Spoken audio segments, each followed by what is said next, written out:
This episode of Made in America is brought to you by America's Inventorly and HomeTalkUSA.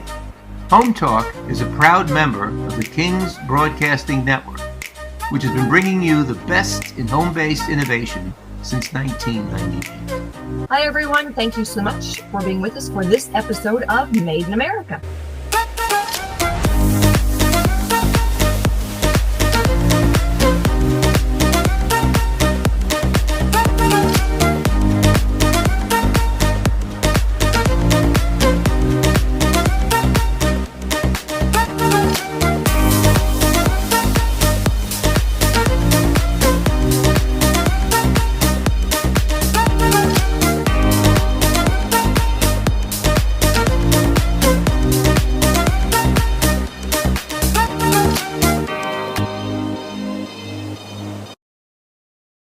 Welcome back, everybody, to Home Talk USA on the King Broadcasting Network.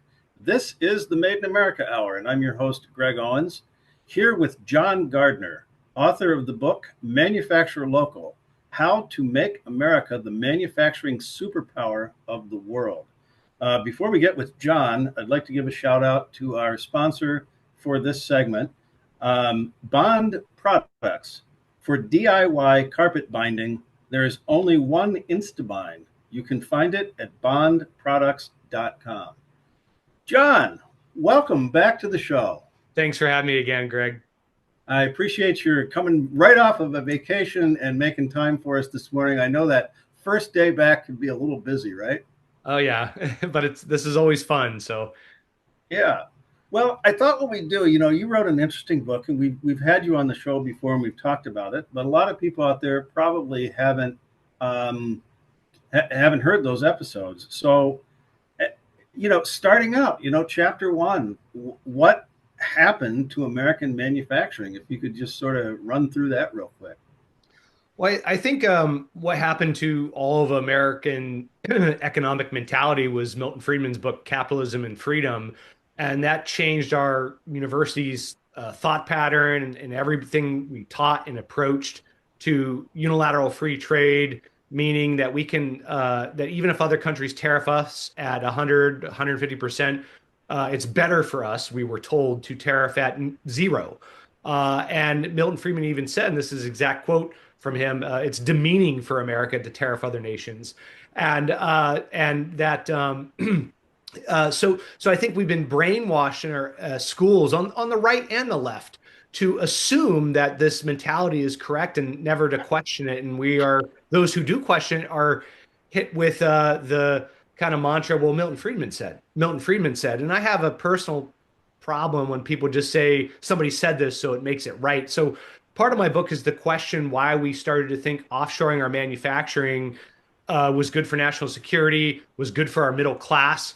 Because the manufacturing industry and industrial might are what have built great powers and great middle classes throughout history. So I really wanted to write a book that was accessible to every single American. I just read an interesting statistic today that 8 out of 10 Americans do not understand or know anything about the manufacturing industry. And so I wrote my book specifically in a way that anybody could read it. 80-year-old grandma or a 8th grade kid could read it. And it's filled with anecdotes from my life, and it's easily digestible to help every American understand that producing a product is the most important thing for our economy and our national security, and we need to keep that within our borders as much as we can.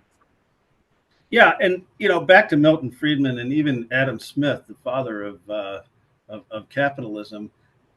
These guys sort of live in a world of academia, and within that world, it's sort of this ideal thing that doesn't exist. And if you talk to people who have studied and understand trade, and I think you're one of those people, you realize that there really is no such thing as free trade.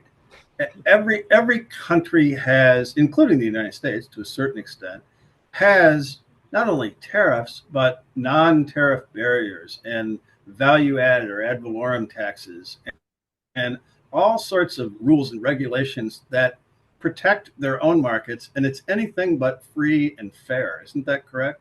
100%. And I think the name of Milton Friedman's book, Capitalism and Freedom, let's diagnose those two words. First of all, capitalism is when you sell something of value, right? You don't give it away for free. Yet we have a golden market and we are giving away access to our market for free.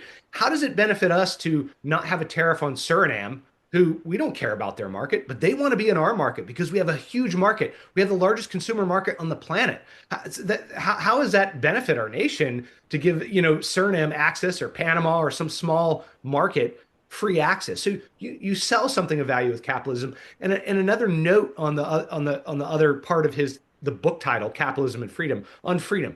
What is more free for the American citizen?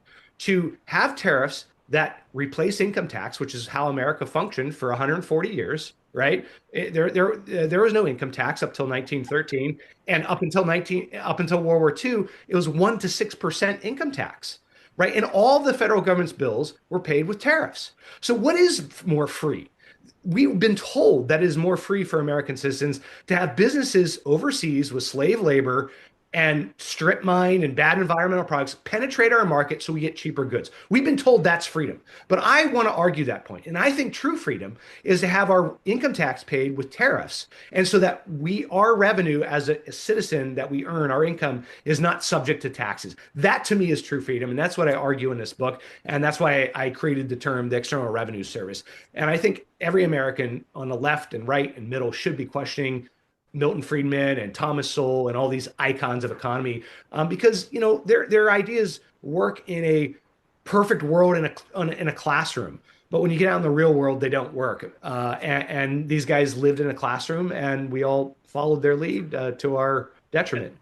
Yeah, and you go to people that are currently in politics, sort of the last stragglers of the globalist movement. I'll point out Rand Paul, who has some very libertarian views on trade. And not that I disagree at all with everything that the libertarians would say, but their position on trade is basically get the government out of the way and let everybody do what they want to do, take away all the tariffs, all the regulations, and let it flow into our country. Well, if everybody did that, maybe that would be okay. But the reality of the situation outside of that ideological classroom is that other countries put up all these barriers. And if you do that, you're just setting yourself up to get ripped off, which is really what Trump, I think, is that the term he used, ripped off, for years. And that's what's been going on. And it's time to put an end to that. And I think we're on the path to do that, right? I do. And I think changing the mentality of Americans from what they've been taught and told to believe is so important. And so we support future presidents and future congressmen. And on the Rand Paul note, Larry Elder is a friend of mine, and he's a famous libertarian, and he hated tariffs. And he'd always say to me, "Oh, Milton Friedman this, Thomas Sowell that." Well, he read my book, and he told me the other day, he's like, "I've changed my mind on tariffs. I've rethought a lot of my assumptions." And to me, that was a very proud moment, because that was the exact goal and purpose of my book, is to get people who believe this to change their thought pattern. All right. Well, we're going to have to take a quick break here in a minute. But what I want to do is come back and talk to you a little bit more about the book, and expand on some of these comments and get into some of the other sections. This is Home Talk USA. This is the Made in America Hour. We will be right back.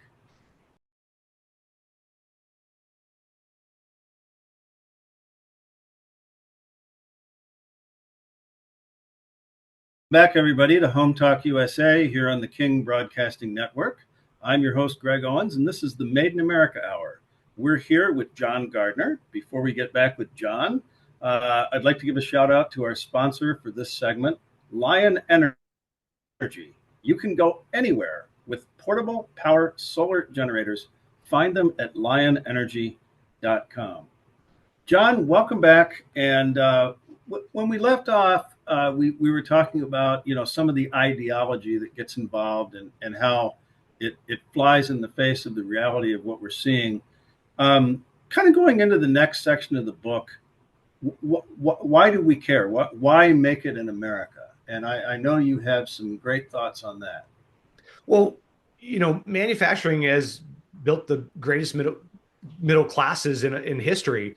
The manufacturing industry, for every dollar spent, generates $2.86 for the economy, giving it the highest multiplier effect of any sector of the economy. And this is from a Defense Department study in 2021. Also, you want to be able to produce the things, the bare necessities that your nation and national defense needs, rather than going to your strategic adversary like China, as we currently are. But I also think that the manufacturing industry right now needs to reintroduce itself to Americans, and everybody on the news, most of the people in the media and politics and academia have never worked in our industry. Greg, in your industry too, and it makes me sad. We need to see more voices for the manufacturing industry in media, in politics, people who have actually worked in it, not just talk about it. And I'd like to see us giving a bigger platform, and I'd like to see the next generation of youth see these facilities of today, how they're clean, and how they're not the industries of yesteryear with black smoke billowing out of the factory top. They're very high tech, and manufacturing is going to boom in a high tech, automated AI way. And we need our youth to realize they don't need a college debt to join this industry. And really, the manufacturing industry provides hope and opportunity in the stepping stones up the rung of the ladder of economic opportunity. And that's really what I'm most excited to see. Yeah, and to all the young people out there listening, you're thinking about, do I go out and get a college degree? And they're sort of on the fence and don't really know what they want to spend all those tens or hundreds of thousands of dollars on. A 2-year degree in mechatronics can open up the window to a wonderful career in manufacturing. And we're talking about jobs that start off in the $30 to $35 an hour range and go up from there with expertise, right? These are not welcome to Walmart, here's your shopping cart jobs, right? 100%. And I think we need to stop talking about the manufacturing industry as the economy as a whole. And to give you a perfect example on tariffs, you all know I'm a big tariff fan. But right now, tariffs on machine tools, like manufacturing CNC mills and lathes from Germany, who make some of the best right now, will have a large tariff on it. And I have friends of mine who are like, hey, listen, I need to be able to purchase this machine. The manufacturing industry is treated the same as a consumer product, the same as retail. And it should be separated off, not just with tariffs, but with lending as well. To get back to my point, for example, my buddy needs to purchase this machine, a Hermele, from Germany, because it's the only machine that can hold the tolerances that he needs to create military parts. The American machines can't hold these tolerances. And yet he has to face a tariff to buy this machine. Whereas we should say, what Peter Navarro should do and say is like, hey, we're going to give a year exemption until we can build machine manufacturing, the machine tool manufacturing capability here in America. We'll give you a year. Here's the deadline. Instead, the manufacturing industry is clumped together with, clothes or, olive oil or whatever. And it needs to be treated differently. As far as lending, we hear all this rhetoric from the SBA as far as Kelly Loeffler saying, oh, we're doing all this stuff for the manufacturing industry. Guess what? They're not. I just tried to get a loan to buy my office unit here. And I talked to 4 different bankers. I asked them, have you received any guidance that treats the manufacturing industry any different from me than any other industry, like a McDonald's or franchise or a mom and pop clothes store or something? They've received zero guidance. The only change that the SBA has made for manufacturers is to raise the cap from borrowing for 5 to 10 million, which doesn't really help a small manufacturer that much. And let's remember that 90% of manufacturers are 50 employees or less, so they don't need a $5 or $10 million loan. Most of them don't. So really, there's a lot of rhetoric right now, and there's no voice of wisdom from within the industry to the administration. As much as I love Peter Navarro, he's been in academia his whole life. He's never worked in our industry. I have all the respect in the world for the guy, but we need to get some voices from within the industry into the administration. Well, that's what we try and do with our work through CPA. Myself in particular, I know you participated in some things, is there are a lot of lawyers and there are a lot of politicians involved in that. And they've never really, they're at lefty, loosey, righty, tighty, they really don't know anything about making anything. And, to try and give them, I call it from the trenches input into what they're trying to do, things that are actually going to make a difference. But one of the things that I loved about your book is, and you mentioned this earlier, is that it's so easy to read. And for a lot of people out there listening today, they don't really know a whole lot about manufacturing, So where do we find your book, and how can we get, and by the way, this is it's a thin paperback book. It's an easy read. You could bang it out, in a day, very easily. And it's written in such a way that it doesn't, there's not tables and graphs and all sorts of math and E equals MC squared. It's very easy to understand, and it will really help the readers and the audience that's listening to us today. Hopefully you'll go out there and get it, understand these issues and how to cut through some of the rhetoric that you see in the press, and really understand the issue at its core. So, John, where do we find the book? If you put a manufacturer local John Gardner into Amazon or Barnes and Noble or Walmart, it's everywhere online as far as those larger platforms you can order it from. And I appreciate you recognizing that there wasn't a lot of graphs and charts. I didn't have any of that in my book because I wanted to be stories from my own life that people can relate to, in the history I grew up around of manufacturing in Pittsburgh and watching Pittsburgh fall. From 1980 to 1985, we lost from 1980 to 1983, we lost 150,000 steel mill jobs in Pittsburgh. From 1983 to 1985, we lost another 100,000 peripheral jobs. By 1990, 60% of the population of Pittsburgh had left the city because the jobs are all gone. That's one city in America. And luckily, Pittsburgh has been able to rebuild itself. But you look at Baltimore and Detroit and Chicago, and was that considered, was this economic loss for the middle class considered when Milton Friedman did his theories on economy? And I don't think it was. I don't think losses were accounted for. And, the gamesmanship that's been going on, and I get Milton Friedman's economies of scale, but manufacturing used to make up about 30% of the workforce in the United States. Today, the last statistic I heard, it's below 8%. And it at that point becomes this national security and economic security crisis, because if a nation can't be self-sustaining and make the things that they need in order to survive, that makes them really dependent on others. And we're seeing that with these trade negotiations, particularly with China, aren't we? Yeah, 100%. A very good example of what you just described is, I reference it in my book, is that the U.S. Navy stopped making torpedoes from 1996 to 2016. When the Trump administration came in and said, hey, we want to make torpedoes again. It took them 2 years till 2018 to figure out how to manufacture torpedoes again. And I referenced I think the admiral who was asked about it, he's like, we just learned one thing: we never want to stop making it again, because it took them 2 years is half the time it took to fight and win World War II. Our industrial power is in our human capital of knowledge and ability to make things. And that's a frightening example of when you stop making stuff, it becomes a death spiral for a nation and an economy, because we literally cannot make some things right now, and we don't have the human capital that even knows how. And that's a very scary place for a nation to be. Right. And picture yourself as Donald Trump sitting there in the White House, and he likes to say, I want this done, and I want it done on Trump time, which means tomorrow. And for somebody to come back to him and say it's going to be 2 years before we can make a torpedo without relying on China or some of the other trading partners that may not be very friendly during a time of conflict, that's got to be very frustrating for him and for others. But it's a question of putting it all together, right? I mean, you have to get the SBA back down to earth and doing things that are actually going to help. So we've got to take a quick break now, and then we'll be back with John. This is Home Talk USA on the King Broadcasting Network. We'll be right back with more of the Made in America Hour. Welcome back, everybody, to the King Broadcasting Network, Home Talk USA. This is the Made in America Hour. I'm your host, Greg Owens, here with John Gardner, author of the book Manufacturer Local: How to Make America the Manufacturing Superpower of the World. We'll get John back on here in just a second, but before we get to that, I'd like to give a shout out to Aztec Washer, our sponsor for this segment. Revolutionary and innovative roofing products since 1968. I love their motto: seal it right, seal it tight. You can find them at aztecwasher.com.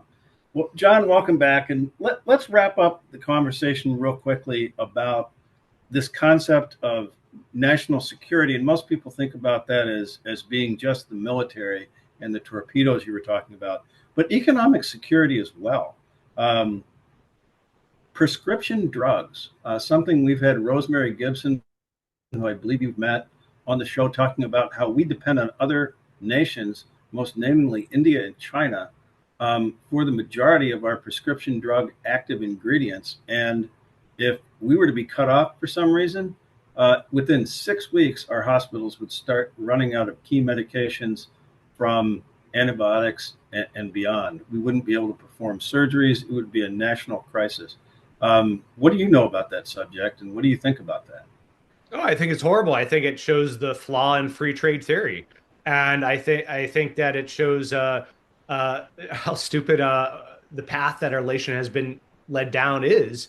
And I think we need to reshore it as fast as possible. The thing about that dynamic that upsets me the most is it was found, I think Rosemary brought it up, that these medication manufacturing facilities in China and India were given waivers even after, by the FDA, even after massive abuses were found and poisoned lots or whatever, all the flaws that were found, they were given waivers to continue to do stuff. Now, if that happened in America, the facility would be shut down, there'd be fines, there'd be all kinds of issues. The same thing with slave labor. If you go over to China, you can find companies that use sweatshop or slave labor or forced labor making products that come here to America, and nothing's done about it. It's talked about, nothing's done.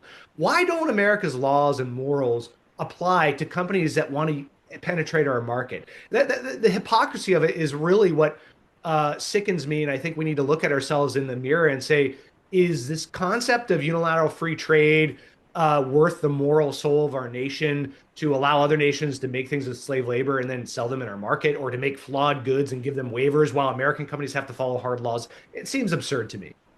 Yeah, but and beyond that, I mean, even if it isn't some nefarious thing where they're skipping tests, you're taking a statin, you're taking some other sort of heart medication.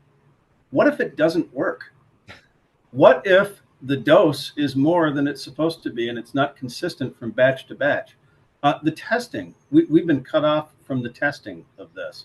And the FDA has no way of testing every batch of every medicine, particularly the generics that come into our country. So it's time to seize control of this and other issues. But we've had you on, and we always fall short in the last chapter in your book, which I absolutely love. And it's a manufacturing campaign for America, right? It's getting the word out beyond what your book says and doing things like they happen.